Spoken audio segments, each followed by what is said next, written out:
back to the Her Story in Sneakers podcast, where we're showcasing the waviest females in the sneaker industry, community, and all things related. Today, I'm introducing somebody who I have actually introduced before, and if you do follow the YouTube channel, you will have seen her briefly. We have the founder of Caramel Rock, which is a fashion charity developing the next up-and-coming creatives, and the Nike 2022 Air Max Day winning charity.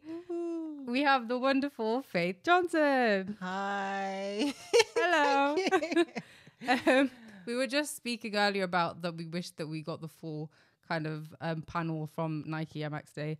But not to worry, we are here today to give you guys a proper introduction into Faith and all the cool things that she's been doing from prior to that day. And I would also love to catch up on what you've kind of been doing after, because for those that don't know, the winning charity of Nike MX Day got given some funding. So let's jump right into it. How are you? I'm good. You know, we're in the summer season, and we're currently running some kind of summer programs, working with some young people, and you know, got some kind of new potential plans in the pipeline. And then we also run like the school academic year, so then all of our main programs start again in September. Cool. Like, do you get a lot of applicants coming to you guys in the summer then? Because obviously it's like half term, stuff like that. It's a mixture. It's probably the same. Okay. So it's true. So anybody that's in education, then they can come onto our programs over the kind of summer term. And then during term time, we do projects with schools. So young people that are expelled, then the school sends them to us. And then we do kind of post-16. So we run like college type courses. So anyone that does want to go to university, they can do our program, and then achieve enough UCAS points to go to university. So we do. So summer for us is a lot of outreach, as well as kind of our main building activities, so that we can really market the provisions that we've got going on. Ready to start all again in September. ready for the just to go straight. Yeah. Obviously I know a little bit about your background from doing research before and having obviously met you. But for the people that don't know, a lot of what you're saying and the kids that you kind of help, it is kind of related to yourself. But yeah, absolutely. Can we just go yes, into the background behind kind of the charity, behind your absolutely, just your story and your journey? So. Absolutely. So I grew up in Newham. And as a young person, I felt that there was a lot of programs or like sports and music that was really targeted at young boys. And I felt that there wasn't really anything targeted at young girls. And I think that programs and projects targeted at young boys is absolutely important. And I think that should still continue. But kind of growing up in Newham, it's one of the most deprived communities. There's high rates of knife crime that takes place and gang-related activity. And so I just felt like that there should be programs and provisions that target young people, specifically females. And really kind of just understanding the role of how different gang-related activities taking place in East London and the role that young girls play, particularly with kind of drugs and kind of girlfriends that are in relationships with affiliated guys that may hold things in their homes, etc., etc. So I felt like there was definitely a need to target young girls to get out of kind of wrong or negative pressured situations. Yeah, exactly. Well, like they can be manipulated. Exactly. And so, yeah, I just wanted to do something about it. So in 2008 is when I started the charity. And, you know, I had all the enthusiasm in the world. And I think it was really just the ignorance of how much it would take. I just thought, yeah, I can do it. And so I just did. And so for me, young female, growing up in Newham, I've always had a love and passion for fashion and the kind of creative industries. I mean, I've gone through all sorts of hair colors. I had a Mohican at one point, shaved hair, used to dress wild. I'm gonna need some pictures I to just throw on the was. screen. I don't know. I don't even know. Do you know? But in these days, there wasn't. I don't even think like there was even MySpace at that time. So if things weren't really, so like Documented. I'm sure I can ask friends to kind of send me some stuff to dig out in the archives of their devices. Yeah, so kind of always had a love for fashion. So I thought, okay, I want to use fashion and do some activities in my local community. So in 2008, Newham Council, no, was it Newham Council? No, before that. So there was a youth Dragon's Den at University of East London. They were giving away £2,000 small grants to young people that wanted to do a community project. I had a mentor. She helped me create a business plan. And that's how the project started. So from '08 to 2010, it was under the umbrella of my church. So I was able to apply for funding. Then the church would receive the funds and they would administrate the project, keep all the receipts that I could appropriately report on the project. So that was the first 2 years of the project. And also in the first 2 years, I was able to kind of build a track record, create the policies, and get everything in place to become our own charity. And we gained charity status in 2010. Yeah. Yay!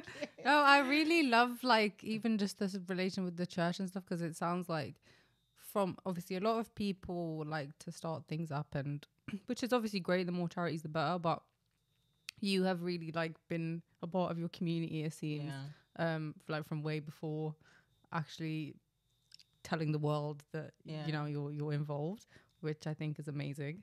Thank you. So how did you kind of go from getting that small grant into pushing and developing yourself to obviously be the chosen charity for Nike? Like obviously I can imagine that being given £2,000, you have to be able to invest that well in order to get you to come from 2010 to 2022. Do you know what absolutely. I mean? Like what kind of was your strategy? I think so. I mean, of course, with each year, I kind of grew, into the woman that I am now. So as I grew, the organization grew with me. And so I kind of finished my degree, continued to do different courses within different like management, innovation, and really kind of just develop my own acumen and skill and knowledge. And so in doing that, it helped me to become more wiser in kind of pivoting during like lockdown and certain periods of each year when it becomes more difficult. And so with the Nike, they had an application, so they opened up an opportunity for charities to apply. So that was a part of their Black Community Fund commitment. So that was in 2021. Yep. And I think it was a lot. I think it might have even have been in the thousands of charities applied, but only 15 were awarded. So we were one of the 15. And the thing with me is I am very diligent and very hardworking. So it takes kind of just to keep pushing and being driven, and then having people around you that will keep pushing you. So as a charity, we have a board of trustees that meets on a quarterly basis. And then I'm able to kind of present to them what the charity's doing, how we're spending its funding, sign off on different projects so that the organisation is governed and constituted, so that I am accountable to them. But they're also very supportive and ask all the right questions. So yeah, we got our Black Community Support Fund in 2021. And that program was for a year to deliver different programs, or each organization had a year to deliver. In our application, it was I think it was a 9-month project. So then it still gave us those 3-month buffer. If certain young people there was falling behind, we still had 12 months to engage on our project. And so on that project, we worked with 30 young people, and it was all around sustainable skills practices. So kind of the technical skills within fashion and creative industries, with a focus on sustainability and how, because for us, you know, I still consider myself as a young person. And then, of course, you know, we're working with the next generations, Gen Zs, and so kind of coming up with collections and innovative collections, and then they showcase their work this year at the Royal Overseas League. And then I then proactively kept the relationship with Nike. And yeah, so I think in total I've kind of engaged with 3 different people at Nike. And that was intentional to make sure, because one of the things I was saying, because the fellow awardees that received the funding as part of the same program on the Black Community Support Fund, you know, we all met one another. So one of my key things was I really want to keep the relationship. I don't want to just do this project and then goodbye. Yeah, and that's it. Yeah. So, you know, I was proactively meeting with different people from Nike, and then just keeping the relationship, you know, asking, oh, could we bring the group down to the head office? Or, you know, could we get somebody to come and speak to our young people and just continue to nurture the relationship? And then literally, I think maybe a week before Air Max Day, I got an email saying, oh, by the way, and I was like, in typical Nike fashion. oh, that's, you know, everyone says that. But no shade. Yeah. I love it. Yeah. And I was like, oh my gosh. So they were like, yeah, we want you. At first it was a bit vague, so I didn't really understand. So I was like, okay, let me just be flexible and, you know, we'll be there. That's fine. And then as the days were getting closer, they were basically like, oh yeah, you're our selected charity. And they gave me more. And I was like, oh my gosh. Oh my gosh. Oh my gosh. Yeah. So I was so grateful. I was so honored. And yeah, I was like, yeah, absolutely. So I went. And then when I was there, I was like, please, this team has to win. I honestly, like, this team has to win. Come on. The best first introduction to you, because like you were just in the little room. Yeah. Everybody, like, obviously London sneakerheads, we love an event. We love an event with merch. We love an event with food, drinks, whatever. So we were all like at the tables, getting our stuff, obviously enjoying the day, watching the game show on the screens that was on the sneakers app.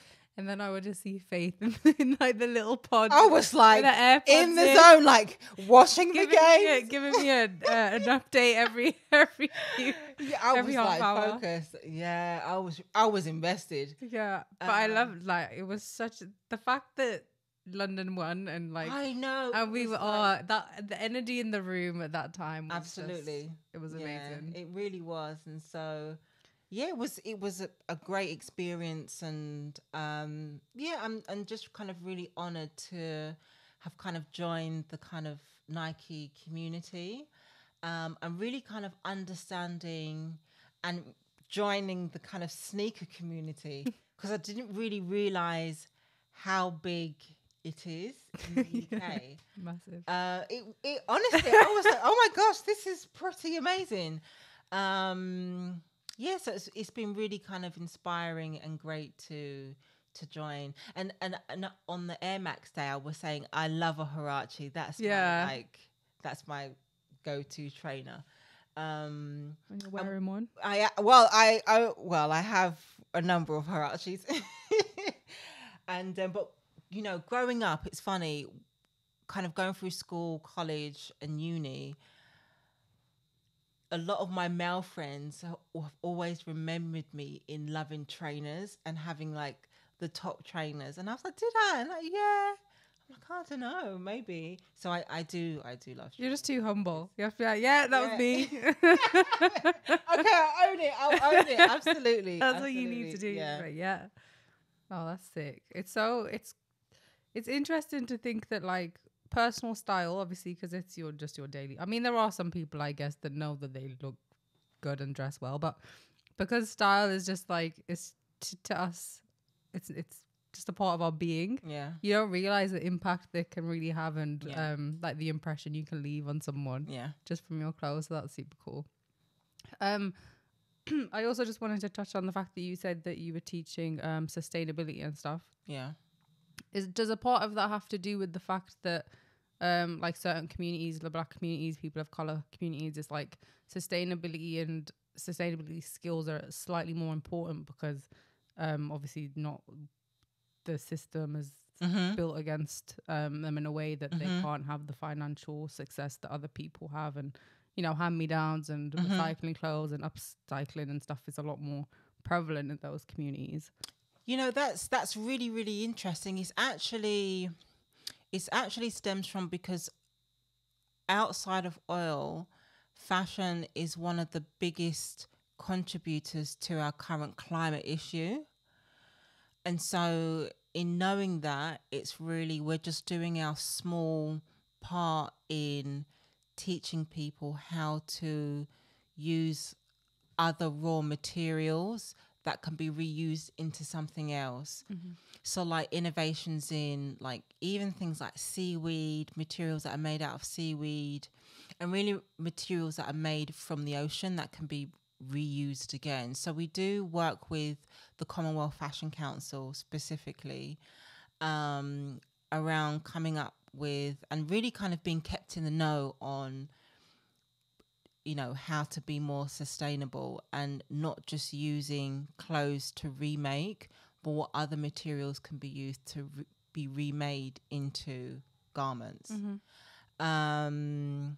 Yeah, and I it's really because fashion is one of the biggest contributors to our current climate issue, and so because we know that, we want to do our small part in advocating how can the next generation of designers be more sustainable in thinking more circular. So instead of making fabrics from scratch, actually let's use raw materials that can be reused into something else, to kind of keep our earth going. Yeah, just keep on with the green because it's because a lot of these garments get kept in landfills in third world countries, and they're the ones that are suffering based on Western countries, you know, buying fast fashion, and then it just gets dumped. And so it's like, okay, how can we bring more awareness to that and teach designers to be more sustainable, and understanding circular practices and not just making, throwing away, buying, throwing away. Yeah, no, it's cool. Yeah, I was just interested whether it was to do with the fact that kind of Gen Z is becoming more knowledgeable on social Absolutely. impact, or Exactly. because of Absolutely. But no, sick. I always have that inner being like a sneakerhead. It's like I know that I'm adding to the consumption problem. So it's always like a catch-22 of of like social impact of buying and fashion and stuff like that. And also the thought of the fact that like some countries have just been turned into landfills, a dumping place. It just makes, sometimes I'm just like, well, how can we come back from that? Like, how can that be erased? Well, and when brands can make sustainable products, then you can buy them. And it's not just about making sustainable products for the sake of it. It's making sustainable products that are trendy, that fits your style, that you love. So even if it wasn't and you didn't realize, it's like, oh wow, and these are made out of sustainable materials. And so you're, you know, contributing by buying sustainable, because, you know, you don't want to buy something sustainable but you wouldn't even wear it or you don't like it. So then you're just wasting anyway.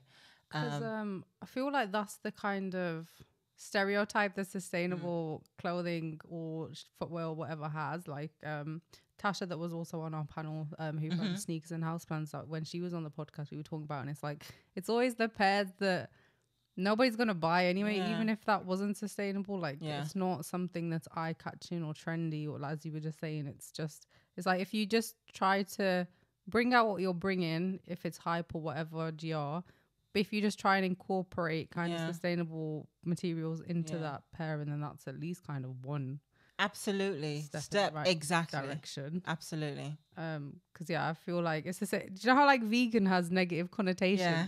I feel like that's how sustainable products. But how people even think with of them. vegan now, it's like moved so far on that there are so much options which are vegan, which is so yummy and so tasty.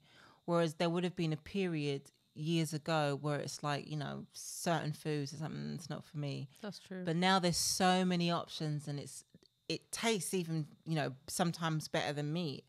I mean, I do still eat meat, but yeah, I have friends who are vegan, and they're, can we go to a vegan restaurant? And the food is so good. So it's, as over time, I definitely think we'll get there, and it takes people to kind of come up with those creative solutions. Yeah, 1000%. Yeah. You said that you started with a lot of ignorance, but passion, fire in your belly. Yeah. What was kind of the biggest challenge, or maybe the biggest lesson that you learned? I think, because, I started with a small grant in 2008, and 2008 was, we had the recession, and I think it was even just the ignorance of that there was a recession. And it was just like, I want to start a project, and I'm going to start it now. I think some of the biggest things I've learned is, so I'm a visionary and I'm a creative. So I can come up with really kind of creative and innovative ideas. But I've had to learn to be a really strong executor, and then teaching the team how to deliver on that vision. Because it's one thing to have a vision. And so for a long time, it was like matching the vision and the execution, so that we are executing on really good programs and finding the right people that can deliver on different areas of the business, that have the right skills. And so, which is hard, because I've had to learn so many different areas of the business, from marketing to finance to HR to It's a one-woman show. everything. And so it's like we outsource our HR. So we work with a HR company. We had a finance manager, and so we've got different areas of the business that's executed. But I feel like it's always trying to find people that are better than you in those areas. Yeah. Because I'm not a finance person. I'm not a HR person. I'm not that marketing, even though you have to market and you have to kind of, we have to recruit young people and get young people signed up. It's hard finding people that are better than me in those different areas, because if you're not better than me in those areas, and that's not even my area, then it's not good enough. Yeah, and also why are you Exactly. So it's like, you should be bringing the ideas, you should be bringing the skill and expertise. To be fair, because I've been doing this for so long, there's just so many different things that I've just learned along the way in those different areas.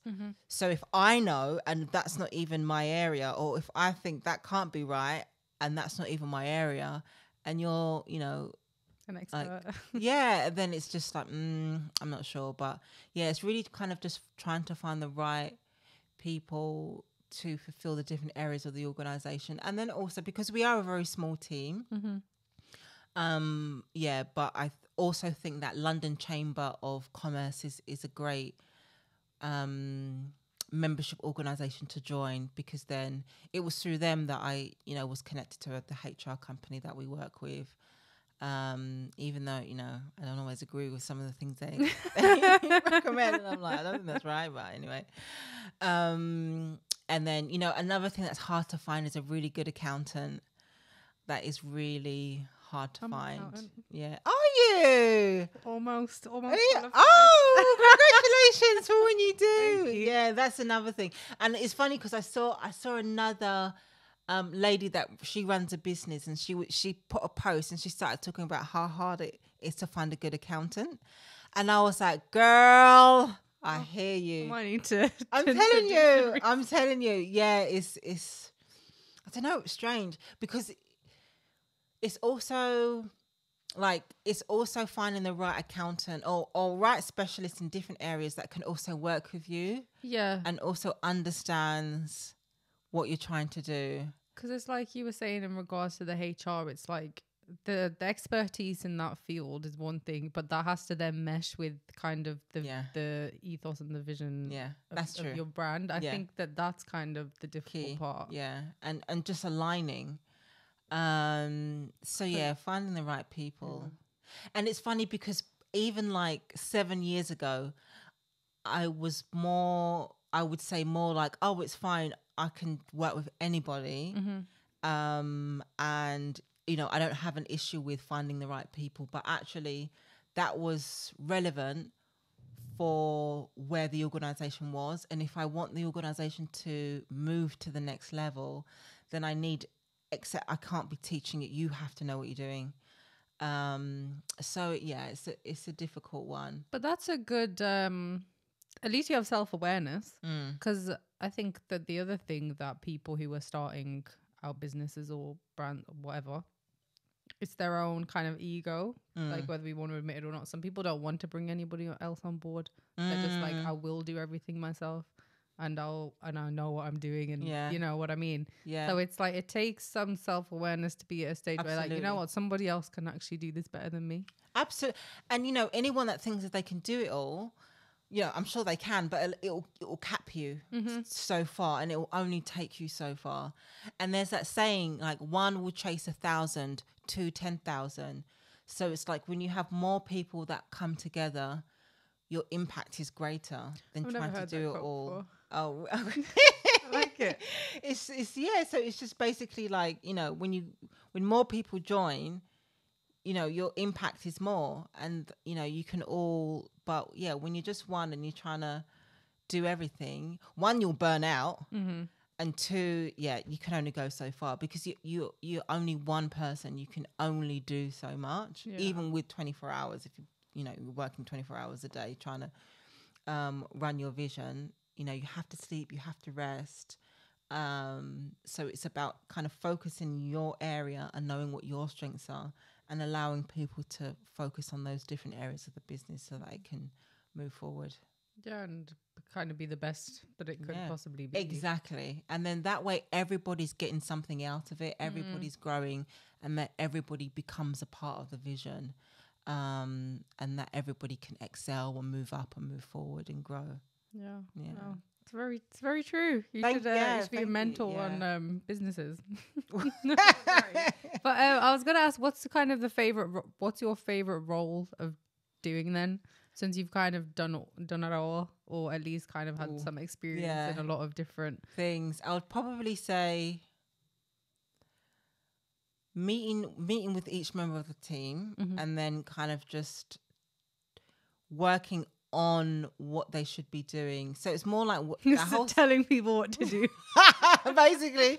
So it's more like working on the business. So like developing the vision, coming up with ideas, and then reviewing different projects and kind of identifying where the gaps are, so that I can help direct them and help kind of steer them in the right direction. So really kind of coming up with a vision and then directing the team in, navigating the different scenarios that they're working on, or projects that they're working on. I enjoy starting new projects and then handing it over, and then starting the next one.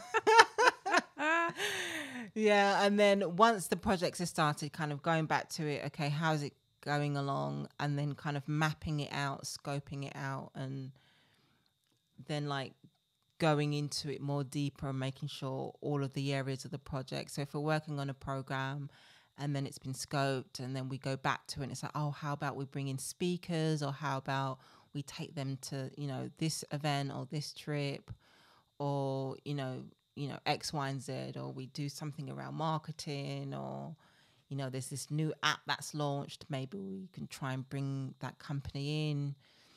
So have you always had quite like an analytical mind? Because I feel like you need that in order to go through things and identify what's missing.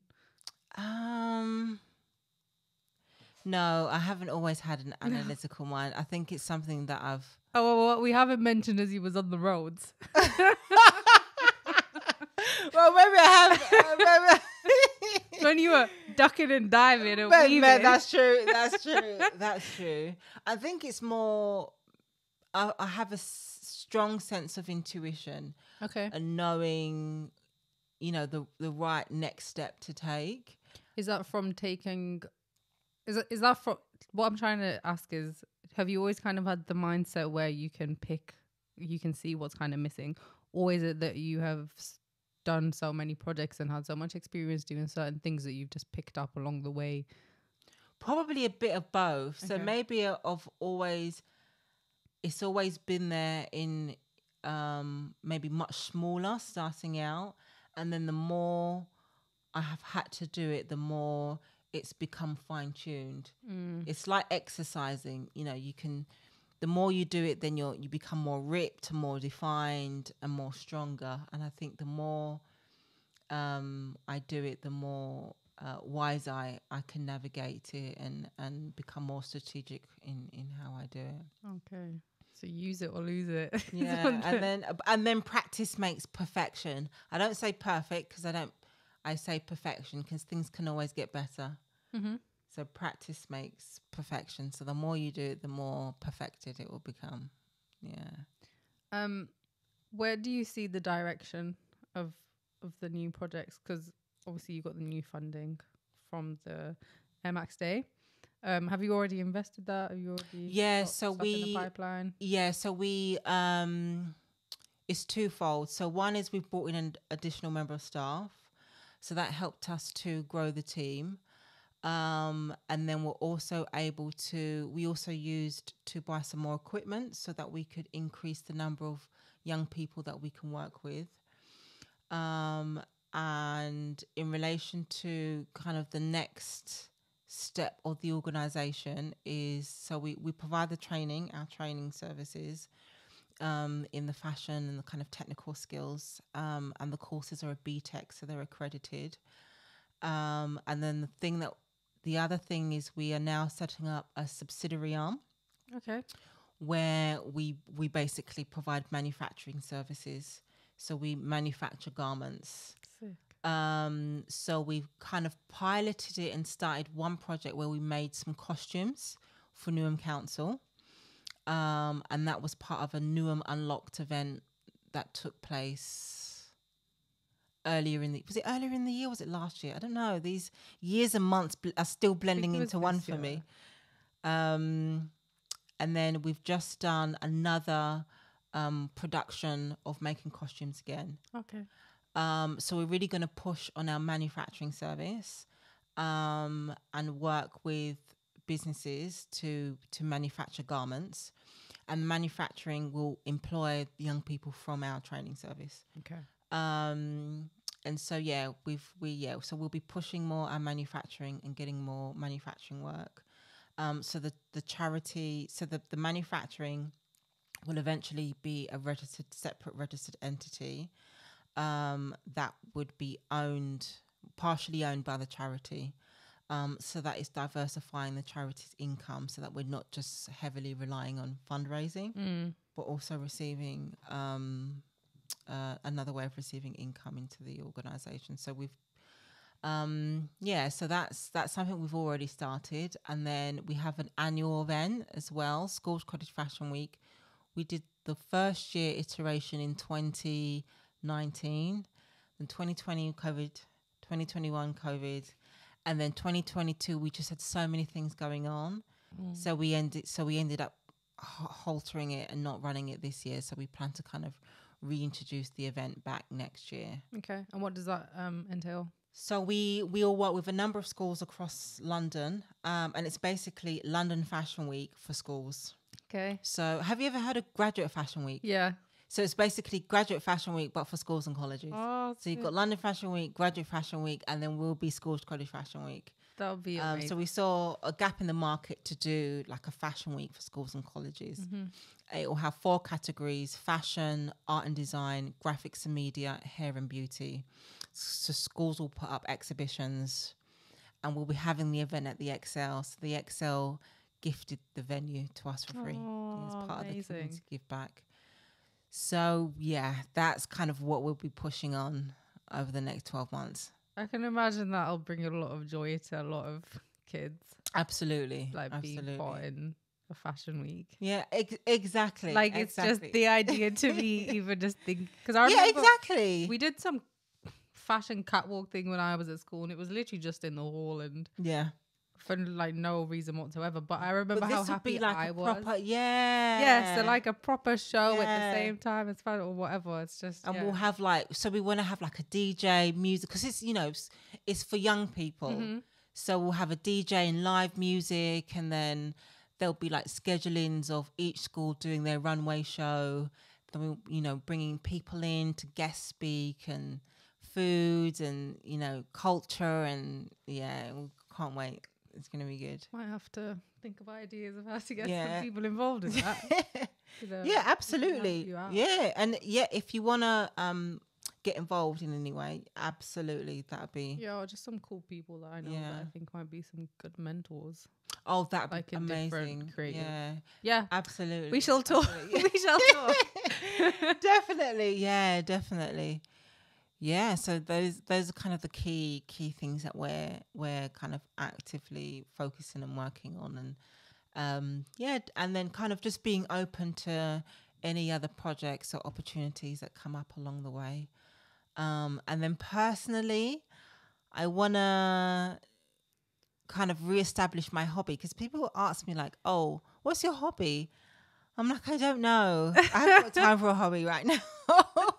I was gonna ask, outside of all that you do that is brilliant, and you're always like working to help other people and all this stuff.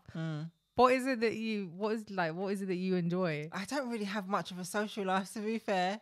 Well, I mean, I do visit friends, and I have a lovely and beautiful son. So I'm a mother, which is, my number one top priority. But that's still, that's a responsibility which I'm honored to have in being a parent. But kind of for me, I mean, I don't really, like, I do love painting. You know what? That's so weird. I was thinking, I bet she likes art. I do love art. And so, I've been thinking about getting an easel and some canvases and starting to paint. And also getting an easel and some canvases for my son, so we can do it together. Something that we can also do together. I was saying earlier, I want to get back into the gym. Like, I go through waves of being really, really good and then not. And I do love and enjoy exercise. I used to be a professional dancer. Wow. Yeah. What style? What style? So, like, hip hop. Okay. Yeah. I think my last professional job was Ollie Murse Dance With Me Tonight. Yeah. That was like 10 years ago. I was not expecting Ollie Murse. What icon? Yeah, that was my last professional job. So I did like backing dancing. So I was on a dance agency. Amazing. And it was at one point in the kind of dance scene. And then it was like I could either go either way, dance or fashion, but still have a love of dance. And so I think I want to start taking classes again. And maybe even start teaching classes again. Oh, 1,000% you should. So I'm on this kind of journey of kind of figuring out some personal hobbies that I'll start taking up, and maybe prioritizing myself a bit more, and not so much on the devotion of work, parenting, and the hustle and bustle of life. Yeah, no, I think that sounds like a perfect plan. I think, like, as we was literally just speaking, now that you have the right people to kind of take care of things, it's like, now you can give some time back to yourself. Absolutely. I feel like that's the journey of, I don't know, entrepreneurs. Yeah, absolutely. Like at the start, you have to put in a lot of work, and you kind of have to, it will be a sacrifice of yourself. That's just unfortunately the way it is. Absolutely. Some people are built for it, some people aren't. 100%. But yeah, I think you're definitely at the time now where you can. So I'm going to re-register at the gym. Yeah. I'm going to get some paints. Which, by the way, is a scam to re-register at the gym, because why do you have to pay the joining fee all the time? I know, and this is why I was like, I shouldn't have cancelled it, because now I'm going to have to pay the joining fee. But then it's the toss-up between, if I don't cancel, I'm paying 20, it's like 24 quid, and so I might as well just cancel this. It's like a waste. And then and then it's like, now I think I need to rejoin again. I always just wait until it's £0 joining fee. Yeah. So I think I'm going to do it. I'm going to rejoin and get back on it. And but yeah, I definitely want to start taking some dance classes and maybe start teaching some dance classes. Yeah, that'd be so cool, and especially like, I don't know, maybe at the London Fashion Week. You know, if you timed it really well at the Excel Centre, you could get the manufacturers to obviously design some costumes, and you could put on a show. That's true. And because even we do a few events here and there, and in the past we have had like performers perform and stuff. So that's a really good idea. Yeah, absolutely. Like your class. Yeah. It'd be so awesome. Yeah, absolutely. Yeah, that's true. Well, looking forward to that. What was I going to just ask? Oh yeah, with the charity and stuff, and we were talking about social media a little earlier before off camera. How do you how do you market yourself? Do you use social media a lot? Do you use Instagram a lot? Do you like? Yeah, so we have an organizational Instagram, and we have Instagram, Facebook, YouTube, and Twitter, and LinkedIn. We and anything else? I don't think so.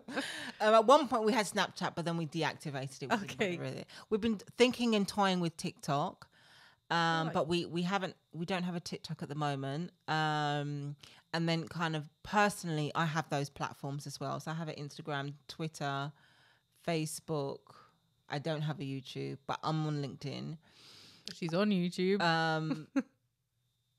No, I don't have a personal YouTube. No, but you're on YouTube but now.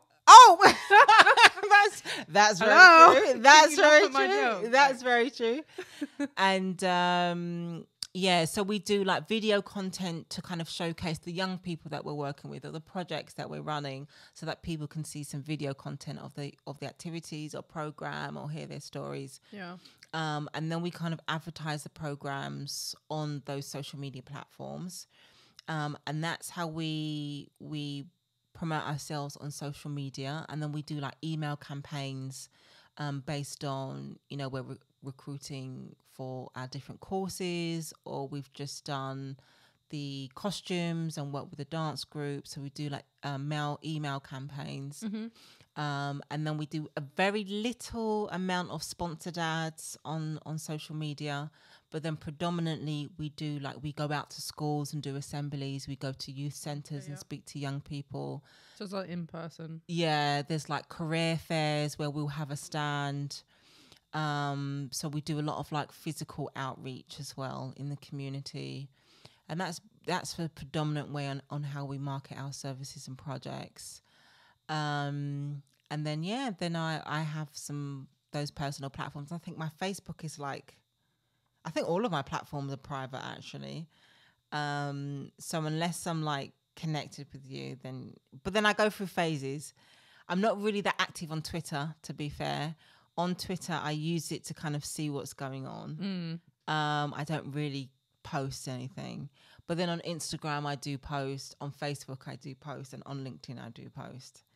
And that's just basically how I navigate social media. But sometimes on Instagram, I might make it private for a day, and then I'll make it unprivate for a day, and then I make it private again. So I kind of go through waves.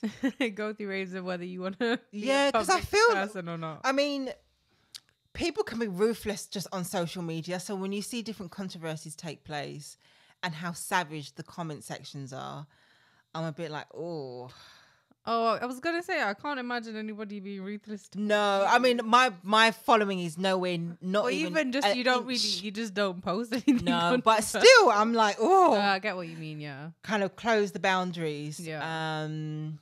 It does. But then on the other hand, you know, we were doing a project and then one of the commissioners was saying, oh, she came across a photographer. The photographer that she booked, she found her on Instagram. So also, you know, having a platform and having a social media presence, you can actually get opportunities. And some of the people that we've worked with in the past, I found them on Instagram. So I kind of go through waves and kind of just follow my kind of conscience. If I feel, okay, let me make it open. And then if I feel, you know what, I need to make it private, then I'll just make it private. And I kind of just follow that. Yeah. Yeah. No, I feel like it makes it. Like, even sometimes I'll post something to my story and it'll get X amount of views. I'm just like, Yeah. I'm like, why? Yeah, it's true. And I find actually even posting on stories, but I think Instagram have made it so that videos are getting more. Videos get more. They said that right. So apparently it was that reels were being pushed. That's true. That's true. Before. That's true. I don't know how true that is because even reels I was hearing weren't doing the best. Okay. But yeah, pictures is like definitely no. No, it's like the bottom. Yeah. Stories I think get more views than your pictures though.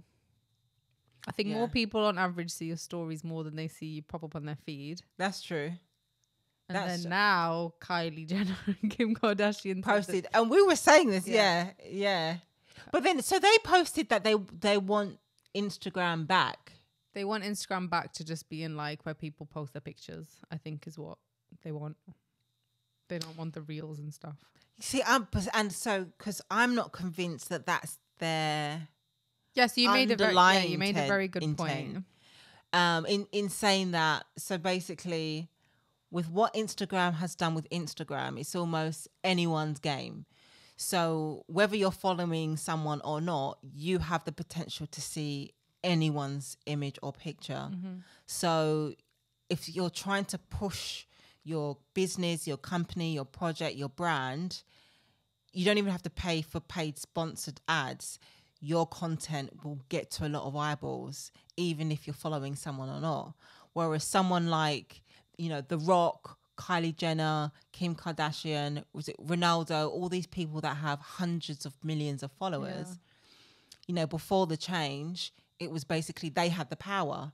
So if they post something, lots of eyeballs will see it.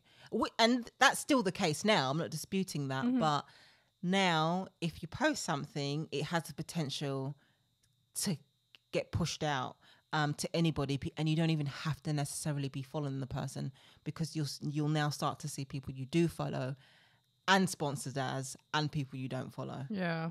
No, that was a really interesting way. So I think, because I never looked at it. I think it was strategic for Instagram because it gives them back the power. It doesn't give the Ronaldos and people with hundreds of millions of followers the power. It gives them maybe more power, because obviously they've still got power because we're all on their platform. Yeah. But it gives them more, and it also encourages people, I guess, to pay for sponsored ads. That, you know, a brand doesn't just have to pay $1 million to Kim to post, because even if she posts, might not be as much. Whereas if you put the money in sponsored ads, it will definitely get pushed out there. So I think it's strategic for Instagram. It's a smart move. It is when you put it like that. But I see things in different ways. See, it seems to be beneficial for brands and businesses. I feel like that's like being just a person who will, like, if I just log on to Instagram and scroll now, it's like I'll see product, maybe someone that I don't follow and then someone that I follow. So it seems to be, products and sponsored ads and are getting the push. Yeah. Which obviously, cool. Instagram is a business. Fair point, absolutely. So it makes sense. But also on the flip side, the way that you explained it is interesting, because they were trying to do the whole thing where they were in talks about removing people's follow accounts. Really? Yeah, I think this happened after Kanye West, but don't fact check me on this. I think Kanye West said something about numbers not being shown on social media. And then I think Instagram were like considering doing it, and that's why eventually they introduced the thing where you can turn off the number of likes on your posts. So I don't know if one day that's gonna trickle into you can't see How many followers. followers? Yeah. I don't know how people feel about that, because especially for, if if you have an Instagram business, I guess you're trying to sell. This is how many followers I have. Or maybe on the back end, you can still see how many followers you have. Yeah, I think you'll be able to see, but they won't. Like your followers won't. But also, maybe then this is the new introduction where followers don't equal engagement, which is obviously the big argument of That's Instagram. true. So it's like maybe Instagram's playing a thing where it's like, well, followings don't really matter. It is interesting what you say. Maybe they are trying to level it out. That's true. I definitely think so. I think it's it's a kind of a power game of how they can navigate. It's twofold, and I think it's very valuable, especially in relation to not seeing how many followers a person actually has. But then people with hundreds of millions of followers, or even a million or a few million followers, I'm sure they wouldn't feel the same about it because they've spent a lot of hard work getting it to that point. Yeah, very true. So there'll be flip sides to both sides of the coin. Yeah, it also doesn't necessarily. It's like the celebrities or the people who have got this big following in the first place, they're not really going to be hindered by the fact that That's true. you take the number off because they have this whole Big following now. anyway. Yeah. I guess it's more kind of people that are building on their following. And it's always the middle people, the people at the bottom. But yeah, I guess it's people kind of trying to build their following. But it'll definitely change the way. Can you see the amount of followers on TikTok? Because I'm not on TikTok. Yeah. Okay, so you can see followers on TikTok. I don't think you can see the amount of followers. No, Facebook, you don't have followers. You have Facebook, friends. you have friends. And you were able to tell way back in the day how many friends somebody had. I don't think you can now, can you? I think you might be able to put it on private or something. I literally have every setting on my Facebook as private. I haven't used it in like 7 years. So long, yeah. But the one interesting thing about that Kylie Jenner TikTok, Instagram thing is like that is actual. I was saying this to my friend. I was like, this is like real influence. Like being able for your opinion to make a whole business change its whole plan after they've heard like millions of just common people complaining about it. It's like that is like actual influence.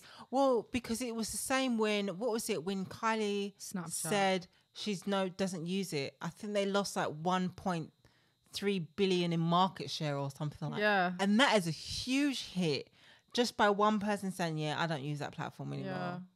It's crazy. It is absolutely crazy. And it's crazy how the world is now navigating, because, way back when it wasn't a person or an individual saying, yeah, I don't use it. It'd be like a business or corporation or politicians or like actors, musicians making those types of statements. And even when they do make those types of statements, it would be in a magazine or in a news outlet.